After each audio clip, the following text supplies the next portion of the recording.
Olá pessoal, nós estamos começando um dos programas que vai marcar a 19ª Semana Nacional de Ciência e Tecnologia.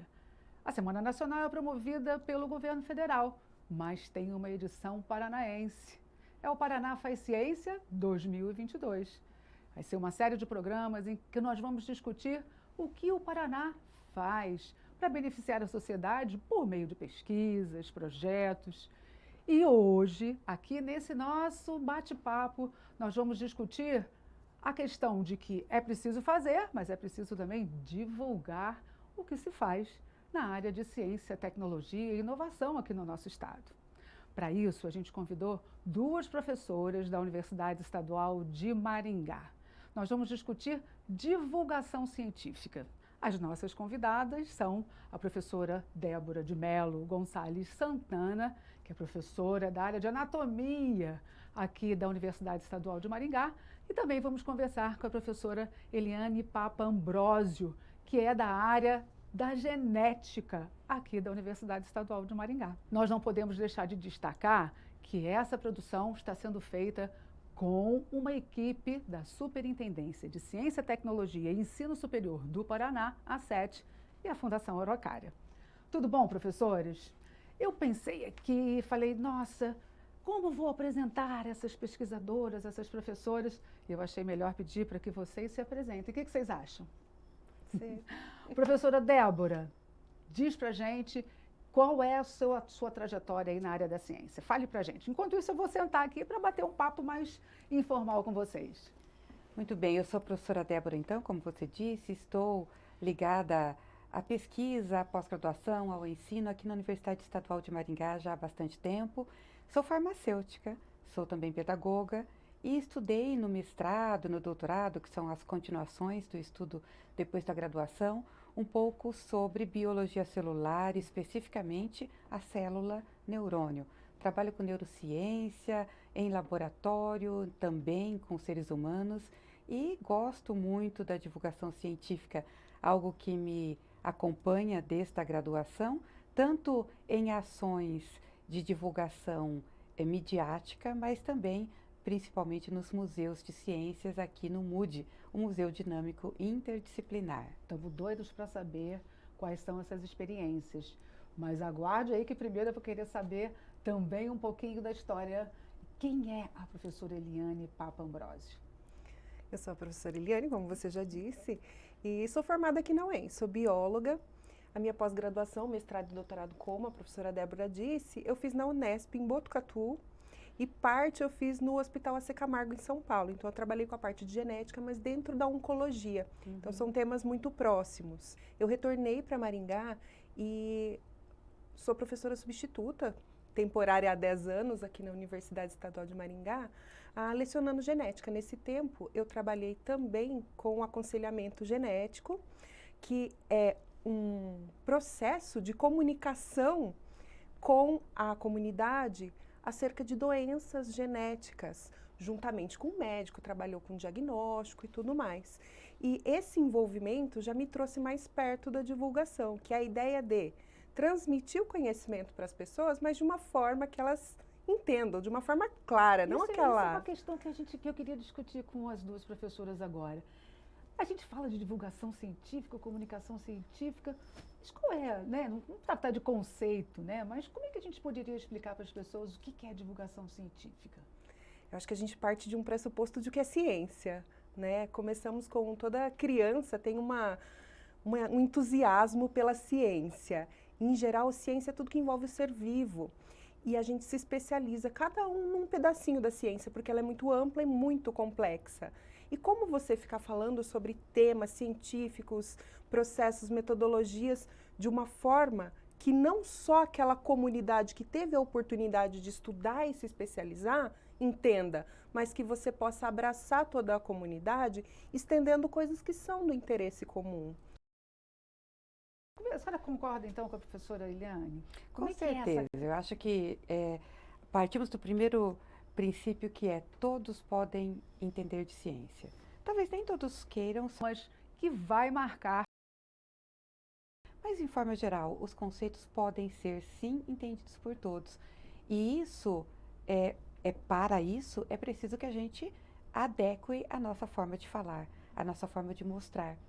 Aliás, não só a ciência pode ser conhecida por todos, mas ela deve ser conhecida por todos.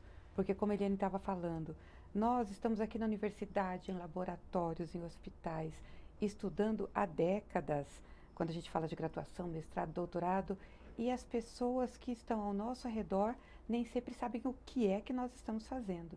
Mas eles precisam saber. Por quê, prof? Porque eles pagam a conta.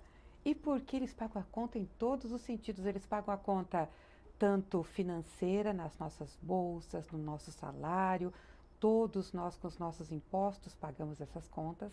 Mas também todos nós pagamos a conta ambiental, a conta ética, a conta das escolhas do que pesquisar e do que não pesquisar. Por isso, a gente pode somar que a divulgação científica, além de ser uma forma de que as pessoas saibam o que a gente faz e saibam a importância disso e consumam em suas vidas este conhecimento nas suas escolhas, é também um controle social. As pessoas saberem o que é que as universidades, os centros de pesquisa fazem, por que fazem e, inclusive, será que é isso que a nossa população espera que nós façamos? Tem um aspecto que a senhora acabou de levantar, que eu acho extremamente importante, é que saber, o conhecimento, professora Eliane, pode mudar a vida cotidiana das pessoas, né? A gente viu essa questão toda da pandemia e viu da necessidade das pessoas terem conhecimento para viver melhor e até garantir a vida, né? Isso também é uma das funções da divulgação científica? Com certeza. Durante o período da pandemia, principalmente, levantou-se muito o foco para a ciência. De que forma? As pessoas começaram a questionar constituição de vacinas, as pessoas começaram a questionar como elas funcionam, e é um questionamento saudável. Qual que é o funcionamento? O que isso vai fazer por mim? Se um medicamento também vai fazer isso por mim ou não? E, de repente, num bate-papo com uma linguagem um pouco mais acessível, as pessoas entendendo, vai para a conscientização. Né? E muda hábitos. A senhora acredita nisso, professora Débora? Muda hábitos, porque a ciência ela está ao nosso redor. Às vezes a gente fala assim, não, eu não gosto de química, não gosto de física, não gosto de ciências, não quero mexer com isso. Não tem como. A roupa que a gente veste, a maquiagem que a gente usa, as lentes do óculos, o celular, o carro, o sapato, o remédio, tudo. A ciência está em tudo. E por isso que não tem como fugir disso. É muito melhor que a gente faça escolhas sabendo do que é positivo na ciência, do que que traz para agregar a nossa vida, né? E inclusive, aí tem um ponto importante dos perigos da ciência. E quais são esses perigos? Quem que pode levantar essa questão? Acho que a gente pode começar falando do perigo ético, né? Eu vou começar e vou passar a bola para a Eliane, que genética tem muito a ver com ética, né? Por exemplo, eu costumo dizer para meus alunos que a gente tem coisas que a gente sabe como fazer, mas a gente não necessariamente deve fazer.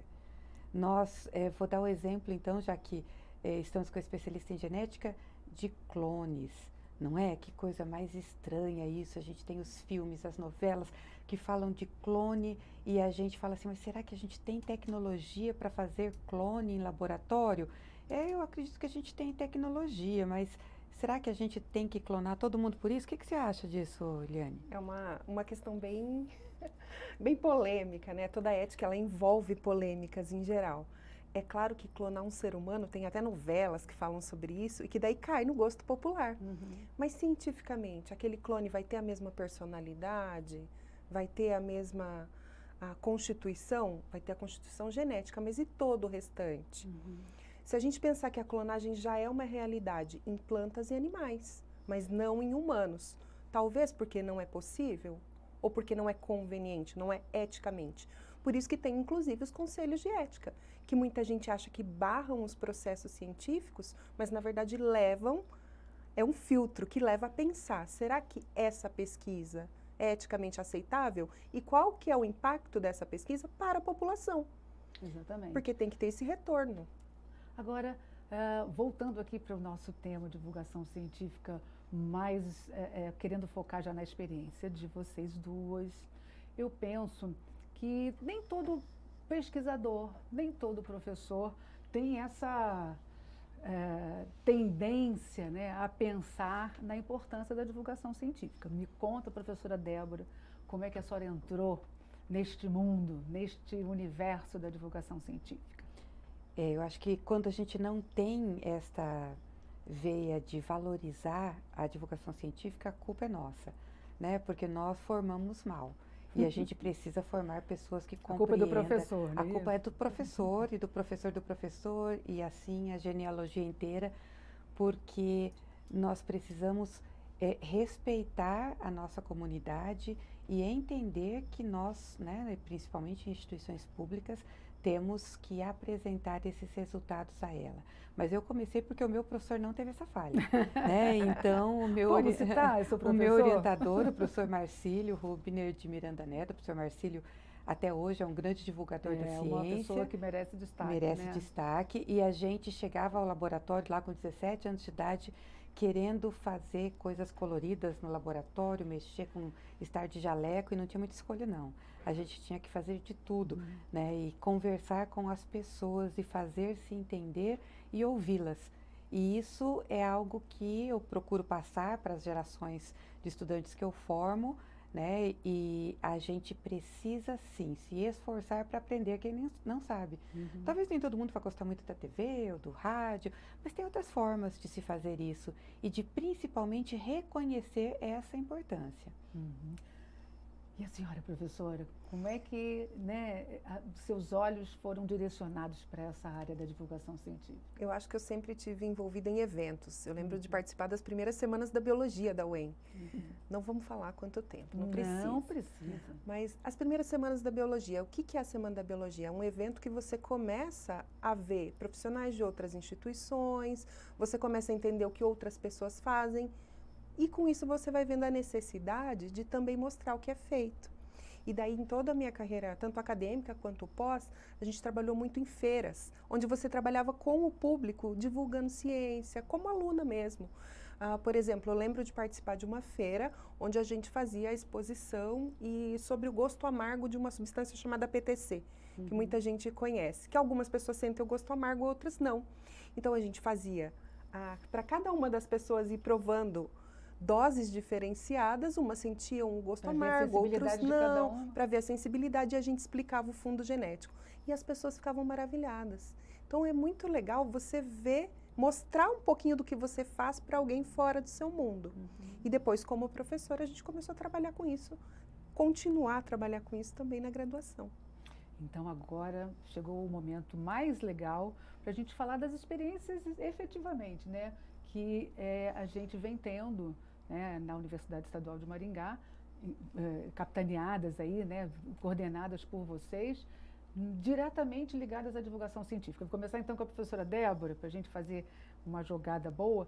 Eu sei que tem na verdade um programa, né, um projeto bastante de sucesso, né, que a senhora vai trazer para conversar com a gente hoje, que é o Conexão Ciência. Conta para a gente como é que surgiu e o que é esse projeto.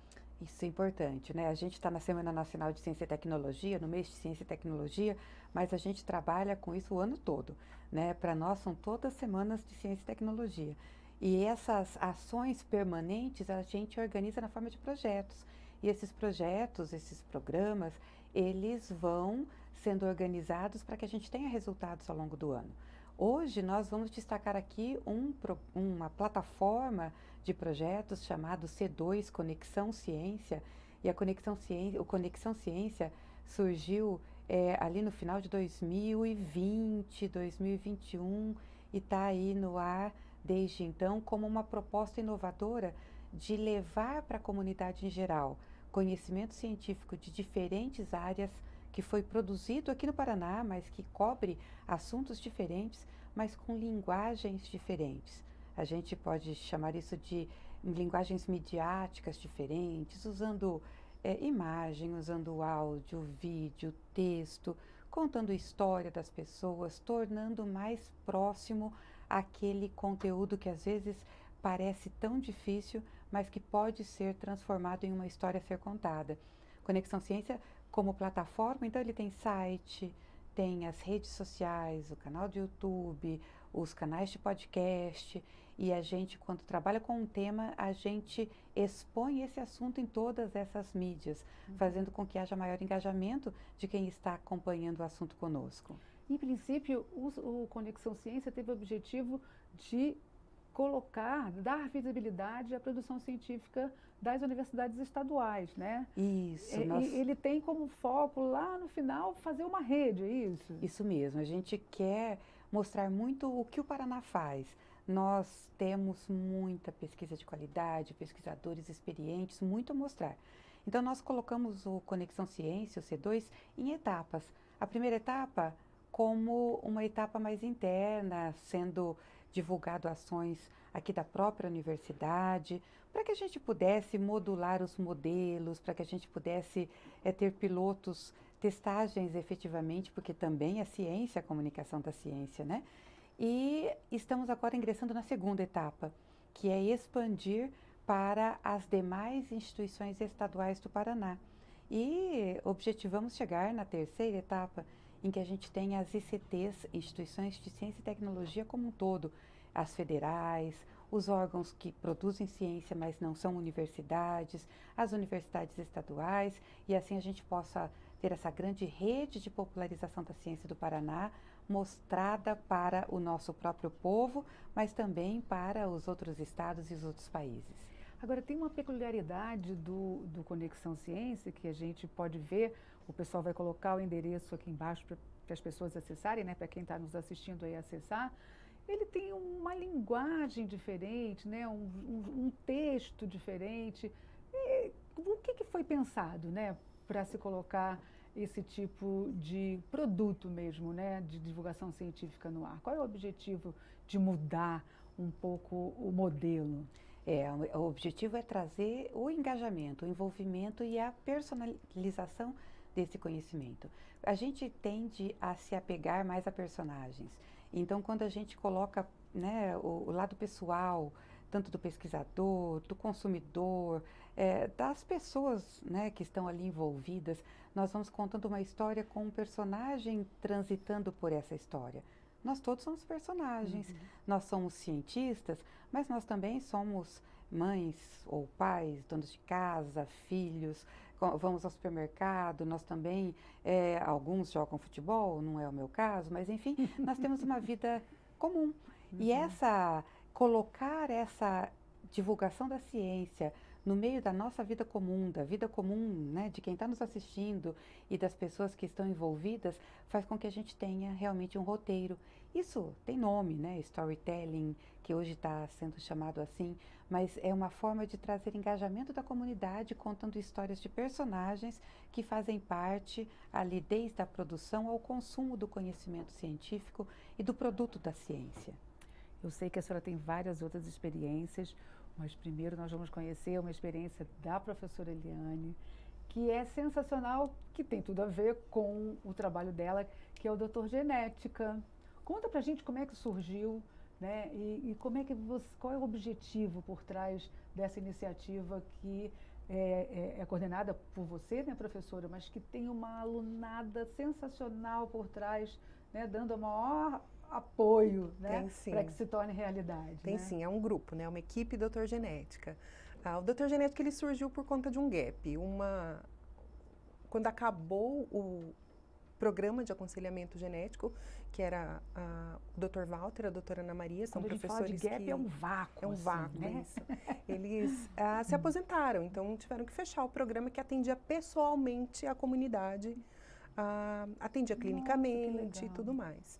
E aí, para não ficar esse vazio, o que a gente fez? E se a gente começasse não a fazer aconselhamento, mas a tirar as dúvidas das pessoas por e-mail, por exemplo? Então, a gente criou um site onde a gente explicava o conceito básico dos exames, dos testes genéticos, e a gente começou a atender por e-mail dúvidas que as pessoas tivessem, sempre orientando para buscar o seu médico, para buscar os profissionais de saúde. Mas sabe aquela duvidazinha que quando você sai de uma consulta, aí o médico me falou um termo que eu não faço ideia do que seja, ele pediu um exame de cariótipo que eu nem imagino o que seja. Isso a gente vai te explicar. Aí pegaram também um personagem, que é o Dr. Genética. Exatamente, é o nosso cromossominho vestido de jaleco, que ele é o Dr. Genética. Então a gente começou por ali, mas aí ficou muito maior, porque depois já fomos para redes sociais, para começar a responder termos de genética, aí a gente já parte de conscientização sobre datas de doenças. Sabe aquelas doenças raras? Se são raras é porque não são frequentes na população, mas para aquela família que tem, é importante, e ela gosta de falar sobre isso.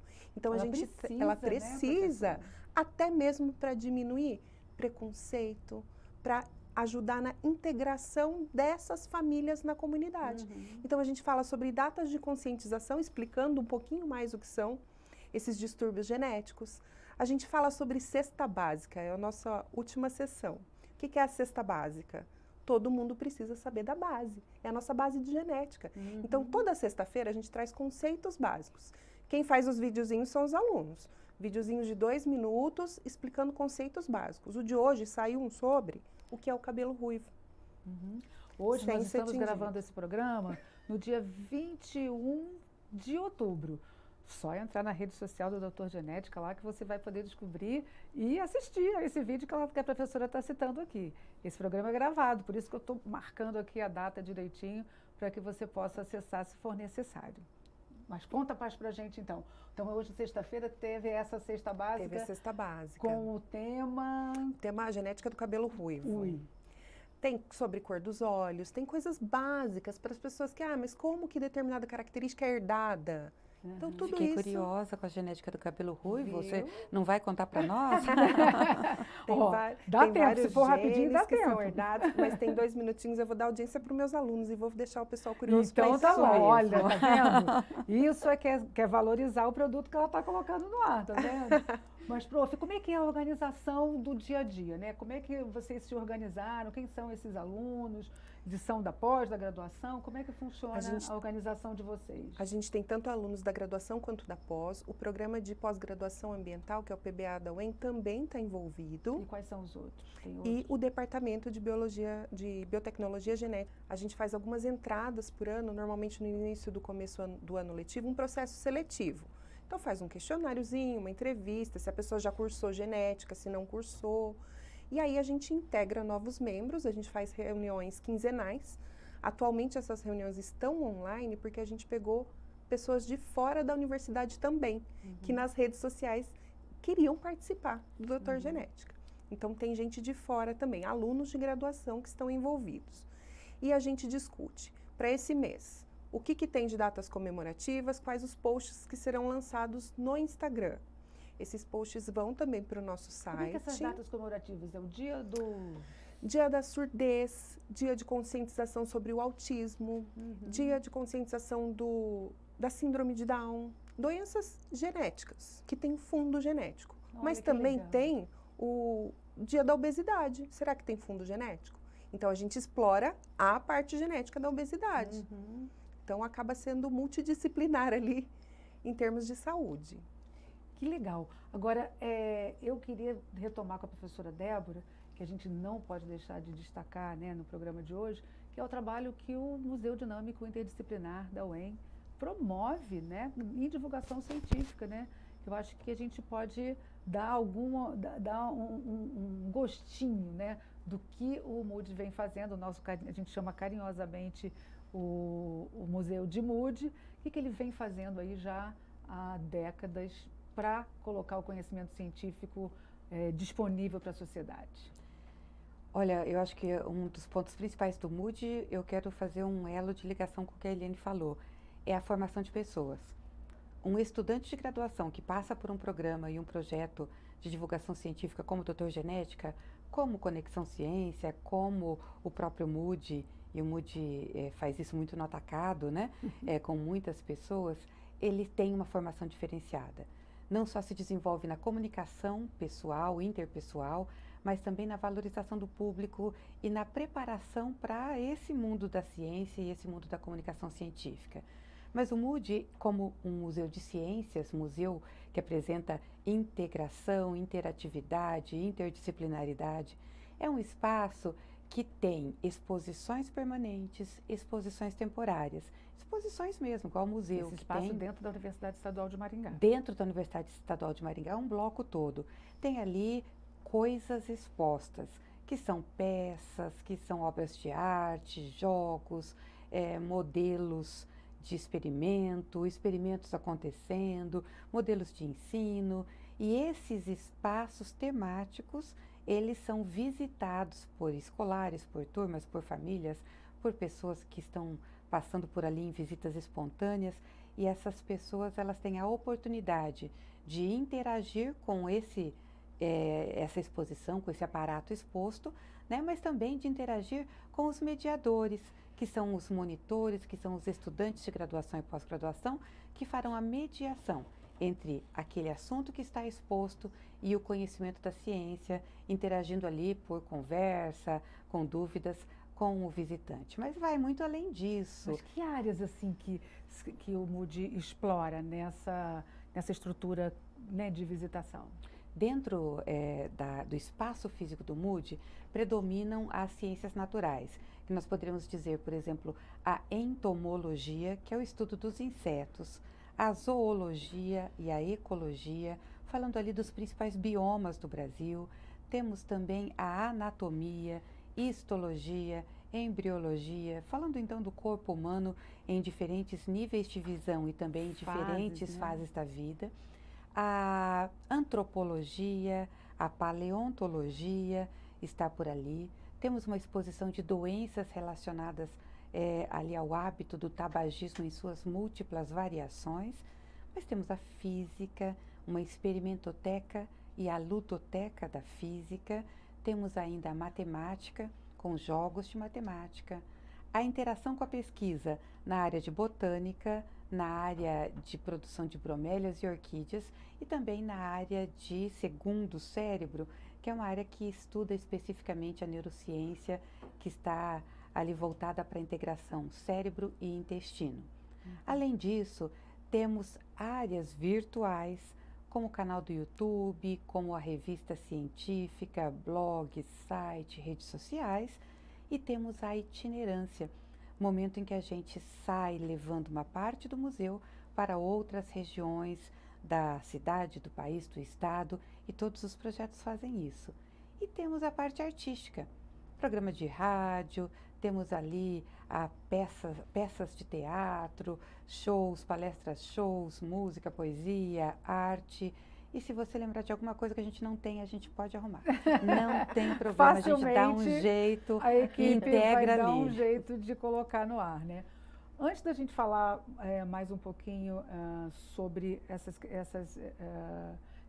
esses projetos que a senhora está envolvida, eu queria saber um pouquinho com a professora Eliane, se vocês têm algum plano, né, diante dos resultados que vocês vêm tendo com o Doutor Genética, quais são os planos do futuro aí para se pensar na divulgação científica na área de vocês aqui na universidade? Sempre tem-se, né, planos de expansão. A gente já até publicou o Doutor Genética na revista do MUDE.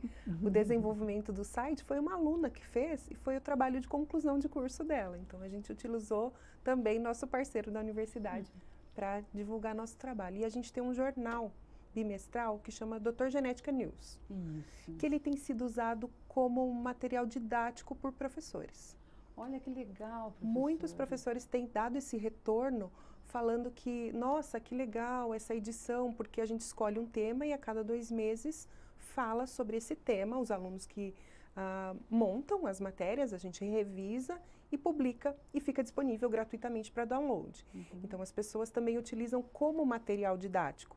E isso começa a dar ideias para o futuro também. Quando a senhora fala da utilização desse material, é o pessoal da educação básica ou da universidade? Para pesquisa. Como é que é esse feedback aí? Quanto tempo que demora para editar um livro para pesquisa que chega na educação básica? E o nosso, a cada 2 meses, saem notícias atuais. Então, eles podem pegar esse material, que é todo baseado em publicação científica, com referências e tudo, e utilizar, olha, hoje a gente vai estudar um pouquinho sobre transgênicos, que é a nossa próxima edição. Vocês sabem o que é um transgênico? Tem lá um material com novidades, com atualidades, que os professores podem utilizar, até dentro da própria universidade, porque não são todos os cursos que têm material didático disponível, ou até mesmo para o pessoal de casa, você que está assistindo a gente. E o povo gosta de genética? Por incrível que pareça, gosta. Olha só, que legal. Porque na faculdade, às vezes, parece que é difícil, não é não? É, eu acho que tende a ser mais difícil para quem precisa trabalhar com isso, mas não é interessante se você pensar desde a antiguidade, por que as pessoas são parecidas, porque elas não são, as semelhanças e diferenças são atrativas. Tem tudo a ver com a gente, né? Tem tudo a ver com a gente. Na verdade, são temas que mobilizam e estão no cotidiano, né, professora Débora? Exatamente como a gente estava falando anteriormente. E aí eu vou puxar agora para a gente discutir um projeto que, inclusive, eu acredito que seja importante divulgar neste momento, né, no Paraná Faz Ciência 2022, que é o lançamento do site, né, do Paraná Faz Ciência, que vai, então, ser aí uma forma de reunir a produção científica do nosso estado e que foi desenvolvido por uma equipe lá, coordenada pela senhora. Você conta um pouquinho? Já estamos falando de futuro, né? Já estamos dando spoiler, já né? estamos dando spoiler. Aliás, foi lançado, né? O site já foi lançado, já está... Também vamos botar um endereço aqui para você que está nos assistindo acessar. Mas conta um pouquinho desse site que, na verdade, faz comunicação científica, né? Mostrando o que o Paraná faz de ciência, mas também tem lá algumas entradinhas que podem fazer esse atalho, né, entre a produção científica e o público leigo, que a gente diz, né, o público que está aí e usa a ciência no dia a dia.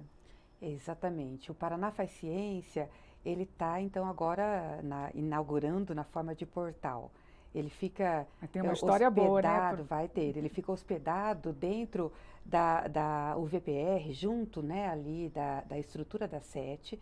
Nós trabalhamos em conjunto com uma rede de pessoas e lá neste portal Paraná Faz Ciência, nesse site, nós temos já todos os museus de ciências do Paraná. Se você quer conhecer, não sabe o endereço, onde eles estão, com um mapinha, todos os jardins botânicos, os herbários, as revistas de divulgação, o Doutor Genética está lá. A gente tem os projetos de divulgação, as equipes de grupos de pesquisa que pesquisam nessa área.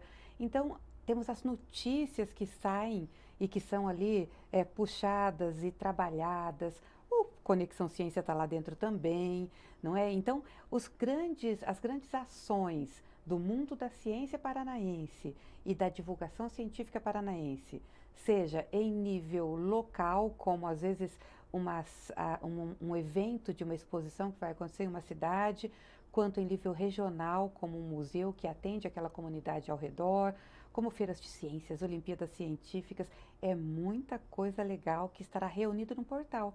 Para que o professor, para que o estudante, para que o profissional, para que nós mesmos possamos entrar e navegar com facilidade nesse espaço, encontrando sites, revistas, espaços, projetos, programas, publicações e muito mais. Inclusive, ele é uma memória desse evento aqui, né, o Paraná Faz Ciência, que começou no ano passado, não é isso? Exatamente. Aliás, na abertura a gente tem do Paraná Faz Ciência 2021, a gente já tem lá e foram muitas atividades, se eu não me engano, 11 mesas redondas, em que a gente trabalhou a mudança climática, seus percursos e aplicações, né, que era o tema da Semana Nacional de Ciência e Tecnologia. O evento de 2021 foi evento online, né? Sim. Então foi organizado ao vivo, né? Mas Sim. online Sim. e ao vivo. Então houve uma programação bastante grande. Bastante grande. E nesse portal Paraná Faz Ciência já está lá toda a reorganização para que quem não assistiu assista. Esse conteúdo foi reorganizado, é isso? Isso, na forma de não só disponibilizar o link de onde está no YouTube, mas foram produzidos textos, foram produzidos podcasts, foram produzidos vídeos a partir deste evento. E a nossa expectativa é que daqui a algum tempo o evento de 2022 também esteja no portal. Isso fica como uma memória do que foi divulgado no Paraná na Semana Nacional de Ciência e Tecnologia de forma estadual, né? Porque imagine, tem pessoas que vão assistir essa nossa conversa e não sabia que existia o Conexão Ciência, não sabia que existia o Doutor Genética, não sabia que existia o Paraná Faz Ciência. Então, a gente precisa realmente transformar isso tudo em redes para que as pessoas possam consumir o nosso assunto, mas também correlacionar com aquilo que eles fazem. E assim todo mundo conhece um pouquinho mais. Professora Eliane, qual a discussão que a gente pode levantar, ou quais são assim, as indicações que a gente pode dar, não só para as pessoas, né, que estão nos assistindo e são leigas, mas também e principalmente para os professores e pesquisadores, né, que também estão aqui nos assistindo, para começarem a pensar, né, mais seriamente nesse tema da divulgação científica, que é tão importante, que nós estamos, né, discutindo aqui já há um pouco mais de meia hora. Como, né, despertar nas pessoas esse não só interesse, mas mostrar a importância disso para a nossa sociedade. Como é que a gente pode convencer, né, essas pessoas? Como é que a gente pode... quais os argumentos que a gente tem aí fortes para trazer essas pessoas para o nosso lado da divulgação científica? Porque eu também sou uma das pessoas que gosta da divulgação científica. Né? Entusiastas, exatamente. Como é que a gente pode convencer? Quais os conselhos que a senhora daria aí para a gente mudar esse cenário ou fortalecer esse cenário? Eu acho que não é nem convencer, porque todo pesquisador em geral adora falar sobre o seu trabalho, porque você gosta do que você está descobrindo, você vê coisas novas, mas muitos veem uma barreira de como levar isso para fora, como extrapolar dos muros da universidade. O primeiro conselho para as pessoas que entram no Doutor Genética é: escreva ou tente explicar como se você estivesse falando para sua mãe, na sua casa. E eu acho que para os profissionais, para os pesquisadores, é começar a tentar explicando para os próprios alunos as suas pesquisas. O que a gente faz, fugir um pouco também do convencional, do livro didático, dos temas, mas explicar o que tem sido feito. A universidade faz tanta coisa boa que pode ser agregada. Se você consegue explicar para o aluno chega em casa e vira uma corrente. Ele vai contar em casa de uma coisa legal que ele ouviu na universidade, ele vai contar para outra pessoa e vai começar a ser divulgado. Eu acho que começa aos poucos, né? Até as pessoas começarem a conversar mais sobre ciência, ser natural. E, assim, uma coisa que eu estou assim, muito curiosa, que como jornalista, a curiosidade aqui, né, brota, é o retorno que essa educação básica... Conta uma história de alguém assim que falou para a senhora assim: nossa, eu usei isso na aula, eles conseguiram compreender esse tema que era tão difícil de explicar. A senhora tem uma... Da educação básica em geral, eles só agradecem, falam que vem tudo, mas eu já tive retorno dentro da universidade de outros departamentos, vindo para professores do meu departamento. Vocês conhecem aquele pessoal do Doutor Genética? Conhece aquele pessoal. Aquele pessoal são os alunos, né? Legal, aquele grupinho, né? E tudo. E de retorno mesmo, de gente: nossa, você já viu um jornalzinho assim? Então, faço parte. Que legal, né? E assim, eu acho que nesse movimento as pessoas começam a perceber que não é difícil, né? Que quem faz são pessoas normais, como a professora Débora estava falando, né? Nós somos cientistas, somos pesquisadores, mas somos pessoas normais, gente. E né? o legal de ter um portal com tudo lá é que o material que você produz, ele não é temporário. Ele vai estar sempre lá. E as pessoas podem acessar. Então, essa ideia de você produzir um material legal, ele não vai acabar ali. Ele vai ter continuação. Certo. Professora Débora, então conta pra gente aí quais são as suas estratégias, né, para ampliar, né, essas ações de divulgação científica. Eu conheço a senhora e sei que a sua cabeça né, vive girando e pensando muito, né, essa questão, né? Eu sei que a senhora, além de entusiasta, ela é uma... Militante, não é? Militante, né? Conta pra gente, assim, como é que... Eu acho que a gente está sempre em busca de quando cada projeto que seja executado em qualquer nível, ele tenha tanto a meta de produzir o conhecimento científico para os pares, que são as pessoas que fazem as mesmas coisas, que têm as mesmas formações, mas também para a população em geral. Acho que essa é a nossa grande meta, né? Que a gente possa, nos projetos das universidades, nos projetos financiados, nos grandes temas de pesquisa, sempre exista junto esta preocupação. Então, nós temos, agora estamos trabalhando, né, muitos pesquisadores com a questão ainda do coronavírus, vamos sequenciar o material genético, vamos conhecer os genes do coronavírus. Será que a gente ouviu falar tanto na TV de que teve mutação, teve muito mais do que vocês pensam, mas enfim, teve mutação, o que é isso? Ok, no planejamento a gente já precisa inserir isso, inserir a ação dentro do laboratório, onde eu vou arrumar o vírus, como que eu vou guardar ele direitinho para que não haja problema, como que eu vou estudar o DNA, como que vai comprar o reagente, mas também como isso vai chegar em o tempo mais real possível para que as pessoas acompanhem o que está sendo feito, para que as crianças e adolescentes tenham pertencimento e percepção de que eles também podem entender e podem produzir. Assim como nós somos cientistas, quem está nos assistindo, o vizinho, o sobrinho, o filho, o pai, a mãe, todo mundo pode produzir ciência, pode fazer parte desse mundo, pode fazer o vestibular, pode estudar na universidade, pode fazer mestrado, doutorado e pode se integrar conosco na busca pelas verdades da ciência, que nada mais são do que uma forma de cultura do ser humano, uma cultura produzida por todos nós. Então, essa acho que a nossa grande meta. Tem sonhos mais paulatinos, progressivos, métodos diversos, e eu destaco que um dos que eu tenho gostado muito de fazer nos últimos 10 anos é a disciplina. A gente tem uma disciplina na pós-graduação, porque eu disse que a culpa é nossa, eu estou tentando tirar a minha culpa. Então, a gente tem uma disciplina de 60 horas para formar mestres e doutoras na área de popularização da ciência. Mas qual é o programa? A gente faz vinculado ao programa de Biociências e Fisiopatologia, mas é uma disciplina de mestrado e doutorado que é aberta para todos os mestrandos e doutorandos ou para qualquer pessoa que tenha graduação completa e que pode se matricular. A gente ainda não tem data, mas acontecerá no começo do ano de 2023, retomando a nova turma, e que nessa disciplina a gente estuda como fazer isso. E já temos tido frutos maravilhosos aí pelo Brasil afora. O mais interessante de tudo é a gente destacar aqui que essa série de programas, né, que está sendo exibida, ela é uma iniciativa de divulgação científica, né?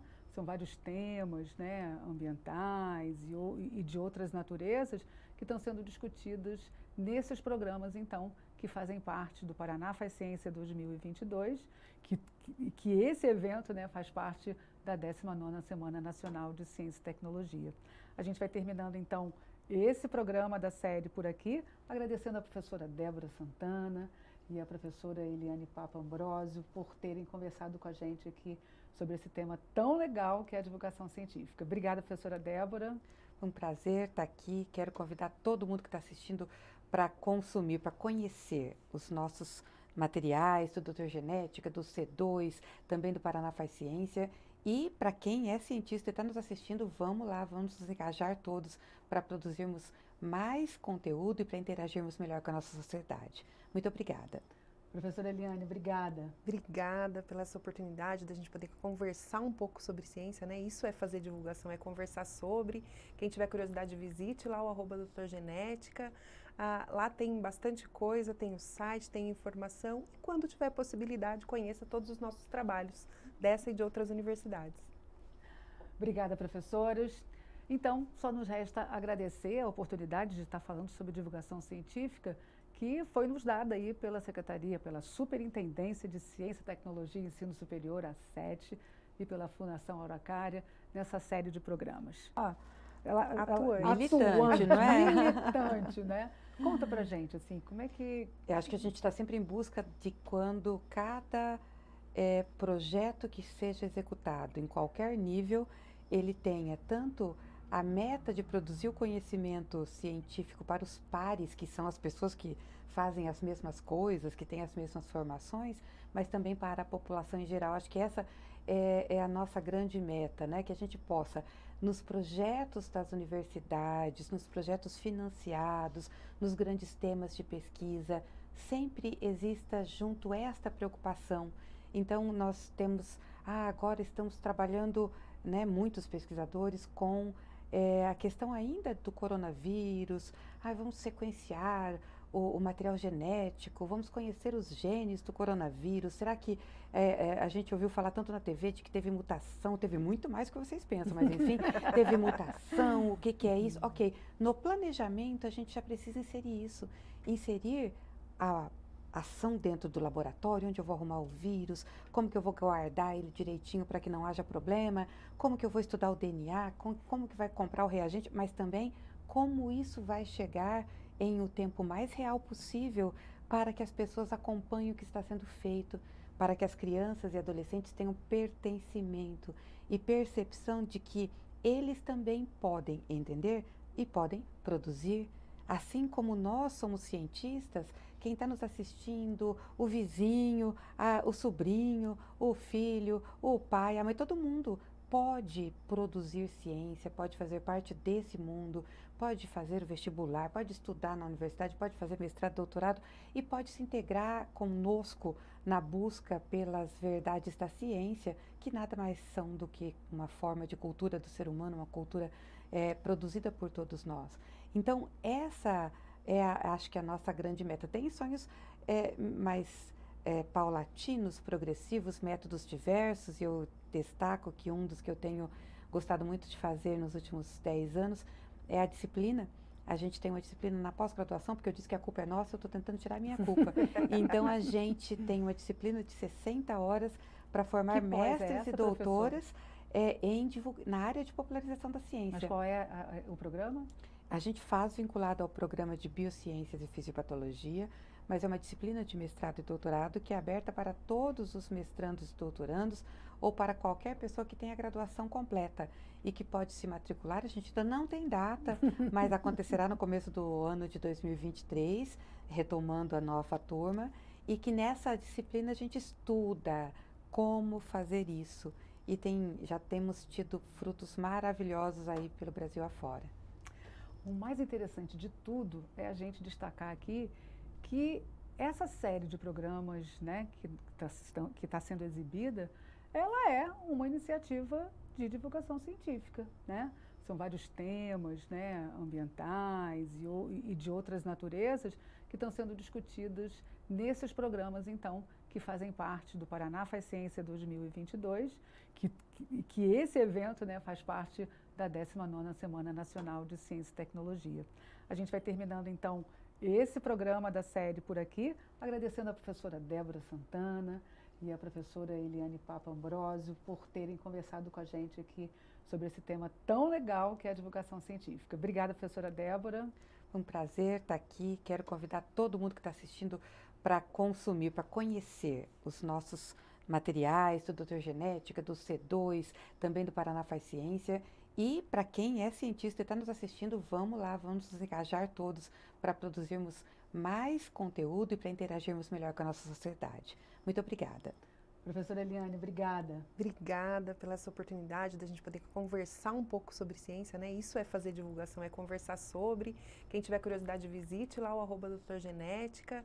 Lá tem bastante coisa, tem o site, tem informação. E quando tiver possibilidade, conheça todos os nossos trabalhos dessa e de outras universidades. Obrigada, professoras. Então, só nos resta agradecer a oportunidade de estar falando sobre divulgação científica que foi nos dada aí pela Secretaria, pela Superintendência de Ciência, Tecnologia e Ensino Superior, a SETE, e pela Fundação Araucária, nessa série de programas.